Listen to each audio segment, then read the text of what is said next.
Today, I'm Kaylee Chella.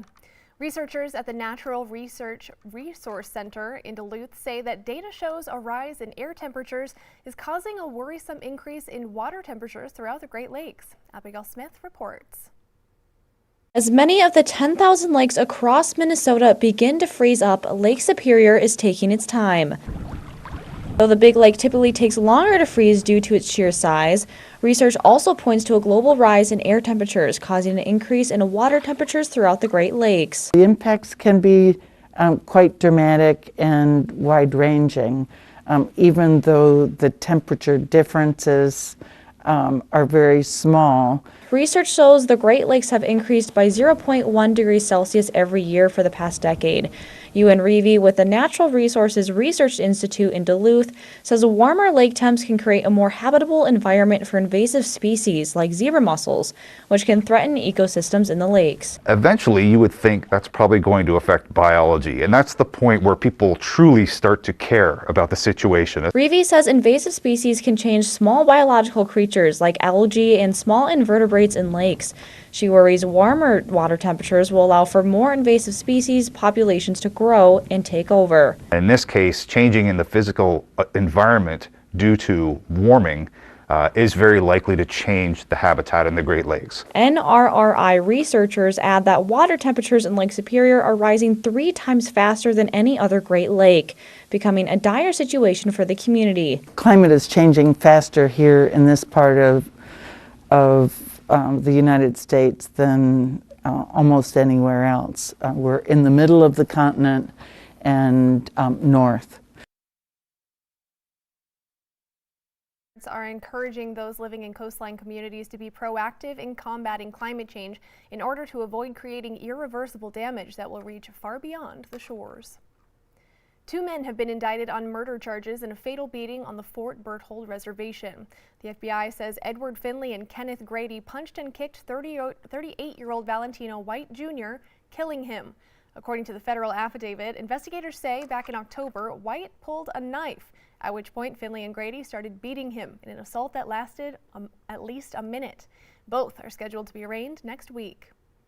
New for you now this morning, 33-year-old Katie Erdahl is facing charges after allegedly having a sexual relationship with an underage student.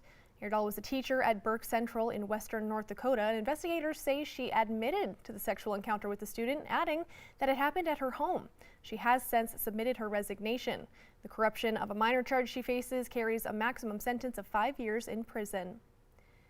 Minnesota regulators have signed off on higher electric and natural gas prices for Xcel Energy residential customers.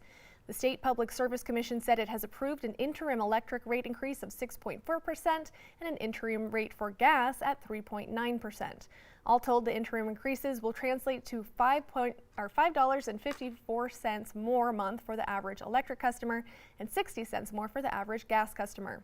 Xcel wanted to raise electric prices by more than 20% and natural gas by almost 7%, but the Commission expects to make final decisions on those requests in 2023. North Dakota Governor Doug Burgum has extended a directive to fly flags at half-staff through Saturday in honor of former Senator Bob Dole. Dole was a World War II veteran and former U.S. Senator Majority Leader. He passed away this past Sunday at the age of 98. Veteran anchorman Brian Williams signed off for the last time at NBC on Thursday. Williams concluded his MSNBC show The 11th Hour with a look back on his 28 years with the network, which includes 8 Olympic Games and 7 presidential elections. In his on-air goodbye, Williams warned against extremism in the country. He also thanked his family, co-workers, and longtime audience for their support over the years.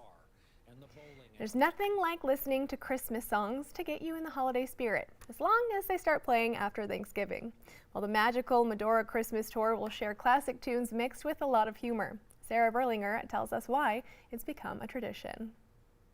As long as you love me so, let it snow, let it snow. It's a production with songs that will make you want to sing along. The magical Medora Christmas is a holiday show with a Medora twist. It's mostly traditional Christmas songs that we do with the Medora flair.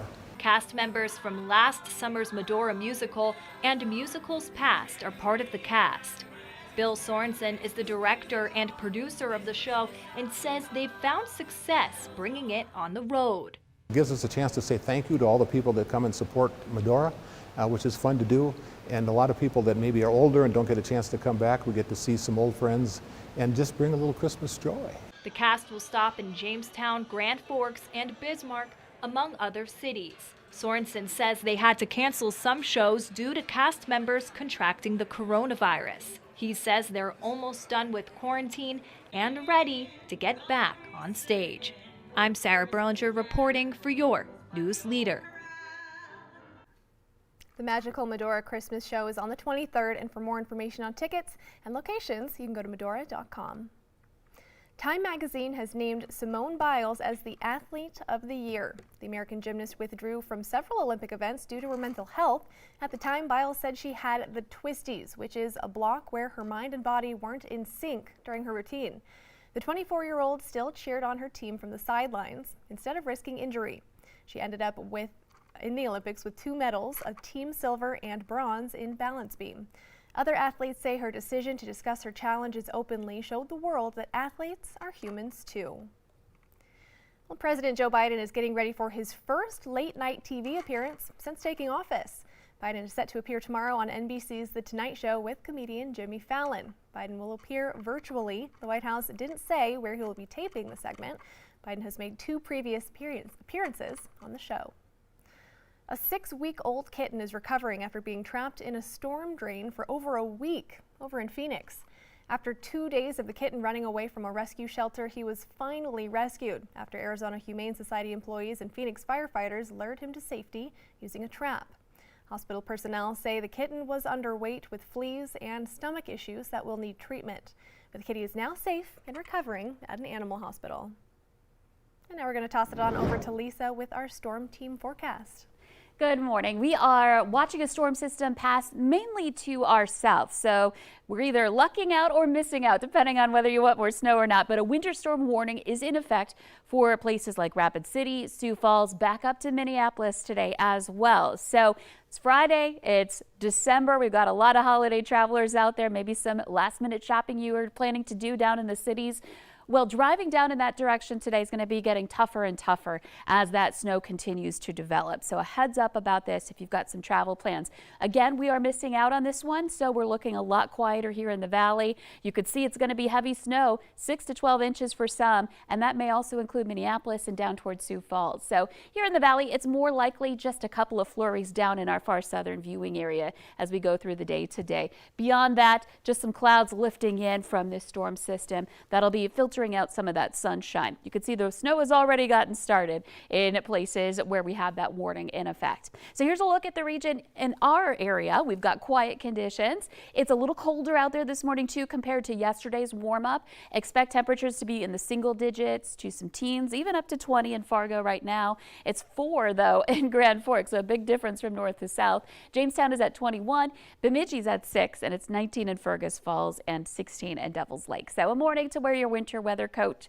your winter gear. I know yesterday it warmed up and it felt really good, but you'll need it again this morning. And a lot of those places where we saw that melting happening, well, it's freezing back over. So we've got some crunchy conditions in your parking lots and along those sidewalks as well. We did have a little bit of melting in Grand Forks. You can see some of that grass exposed on the East Grand Forks side of the Red River there.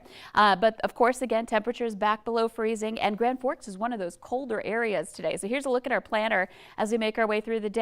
Notice how we will have a little bit of sunshine this morning, but end up more on the mostly cloudy side. Northern Valley, it'll take a little bit longer for some of those clouds to make their way in, and we'll be farther away from that system too. So in general, we'll have a better chance for getting some sun. If you're farther south, more likely under the clouds all day. And temperatures rising back into the mid-20s for highs today in Grand Forks. Fargo high of 29. Tomorrow, it's 27 degrees on your Saturday, so it's looking nice. We do start off though with some numbers back into the single digits. So it's going to be a chilly Saturday morning if you have plans to be out early.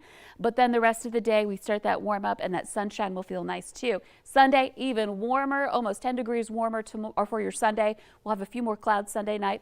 Want to watch out for a couple of sprinkles under those clouds, but overall a quiet weekend. And next week we keep that warm weather going. 30s Monday, Tuesday, and Wednesday. A big surge ahead of this system, a high of around 40 degrees or so.